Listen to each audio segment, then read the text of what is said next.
We are now going to talk about Tycho Brahe, an astronomer whose name you may not have heard of, and you'll find out why by the end of the video. Tycho Brahe was born in Denmark to a Danish family of nobility.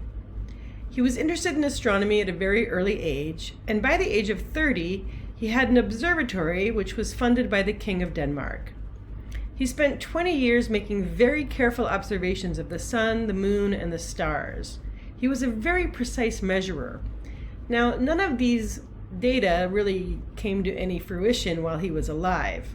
However, a student of his used these data to do some amazing things after his death. But that's our next video.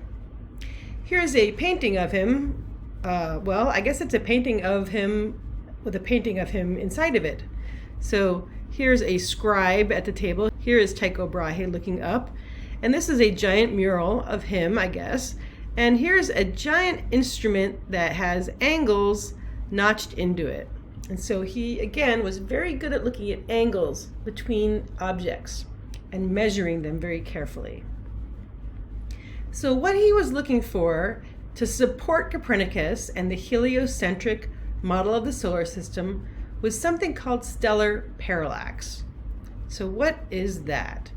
Well, stellar means star,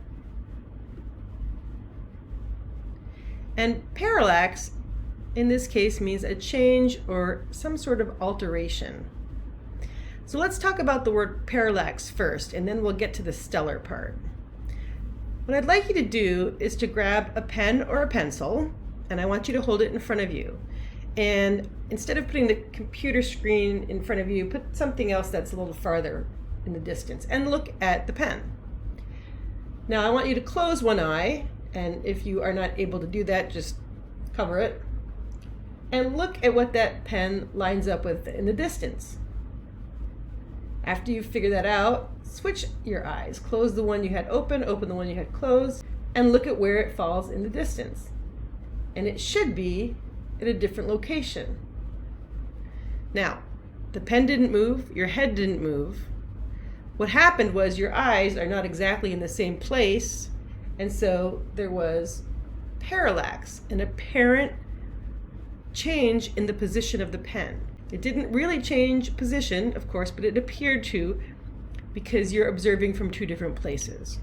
So what was Tycho trying to do? Well, he was trying to find this kind of parallax with stars that were near Earth as Earth moved around the sun, to prove that the Earth was moving around the sun.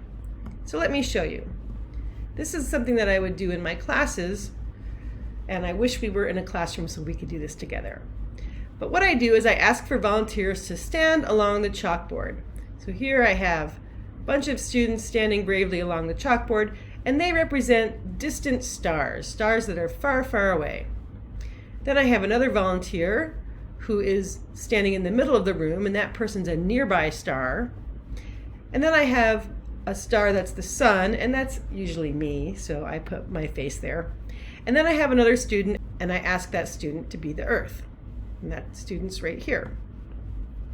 I ask first for the student, that's the Earth, to look at the nearby star, line up that nearby star with the distant stars, and tell me who that person lines up with.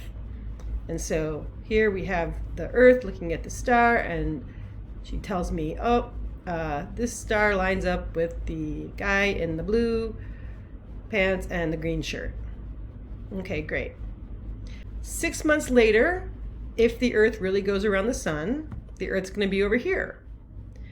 She repeats the process, and now, lo and behold, this nearby star lines up with the girl with the dress with the flower on it. Nobody's moved in terms of stars. Only the Earth has moved. So if Tycho could measure this apparent change, that could prove that indeed the solar system is heliocentric. Stellar parallax is the apparent shift in a star's position due to the revolution of Earth around the sun. If it's true, it supports a heliocentric solar system. Sadly, he didn't find any stellar parallax. Why is that? It's because the angle that he was looking for right here was so tiny, and he had no telescope, no instruments. he didn't see it. So let's talk about that. Here's the angle between these two lines, and it's called the parallax angle. And we could measure that with a protractor if we wanted to. It turns out the farther a star is, the smaller the parallax angle. So here's 3 stars, close, medium, and far. And you can see that looking at each of these, the parallax angles get smaller and smaller. And I'll make those stars disappear so you can see the black angle is larger than the red, and the red angle is larger than the yellow. Today we know that the closest star has a parallax angle of only 1/3600th of a degree. Remember, we talked about there being 360 degrees in a circle, and each degree is divided into 60 minutes, and each minute is divided into 60 seconds. So this is basically 1 second of a degree, this parallax angle. To give you a feel for what that would be like, if you looked up at the full moon is about 1/2 a degree. So if you took that moon and you somehow could slice it into 1,800 pieces, one of those slices would be the parallax angle of the closest star. And that just wasn't measurable in Tycho Brahe's time. So, sadly, he did not support Copernicus. So he tried to find stellar parallax, didn't find it, but again, he was a very precise observer, and that turned out to be important. Unfortunately, in 1597, the King of Denmark died, and the money stopped for the observatory. So Tycho Brahe left Denmark, he went to Prague, and he became the court astronomer for the Emperor of Bohemia. He was only there for a few years. He died in 1601. But while he was there, he took on a young apprentice who turned out to be a spectacular student. And that will be the subject of our next video.